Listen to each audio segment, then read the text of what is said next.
আজকে আলোচনা করব নন্দিতা এই নামের অর্থটি। নন্দিতা নামের অর্থটি জানিয়ে দেওয়ার জন্য আমাকে কমেন্ট করেছিলেন আমার ভিউয়ার্স রূপালী গাঙ্গুলি। তিনি নন্দিতা নামের অর্থ জানতে চেয়েছেন। নন্দিতা এই নামের ইংলিশের স্পেলিংটি হচ্ছে NONDITA, এছাড়াও NANDITA। আপনি কোন স্পেলিংটি ইউজ করেন কমেন্টে জানান। নন্দিতা শব্দটি হচ্ছে একটি সংস্কৃত শব্দ এবং এই নামটি হচ্ছে হিন্দু মেয়েদের নাম এবং এটি একটি ভারতীয় নাম। পপুলারিটির দিক থেকে নন্দিতা এই নামটি র্যাঙ্ক করে 80%-এর ওপরে।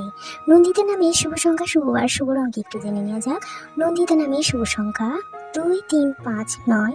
শুভ রং লাল, হলুদ এবং গাঢ় উজ্জ্বল বর্ণের সমস্ত রঙে শুভ এবং শুভ বার রবিবার এবং মঙ্গলবার। এবার জানা যাক নন্দিতা নামের অর্থ। তার আগে ছোট্ট অনুরোধ, এভাবেও আপনারা যে কোনো নামের অর্থ জানতে চ্যানেলটিকে সাবস্ক্রাইব করে সঙ্গে থাকুন এবং যে নামের অর্থটি জানতে চাইছেন কমেন্টে জানান। নন্দিতা নামের অর্থ হলো সংস্কৃত শব্দে নন্দিতা অর্থাৎ হলো আনন্দিতা, অর্থাৎ যিনি আনন্দে থাকেন বা সুখী ব্যক্তি, এই অর্থে ব্যবহার করা হয়ে থাকে। নন্দিতা অর্থাৎ আনন্দিতা এই অর্থে ব্যবহার করা হয়ে থাকে। এই ছিল নন্দিতা নামের অর্থ। আপনি কোন নামের অর্থ জানতে চাইছেন কমেন্টে জানান।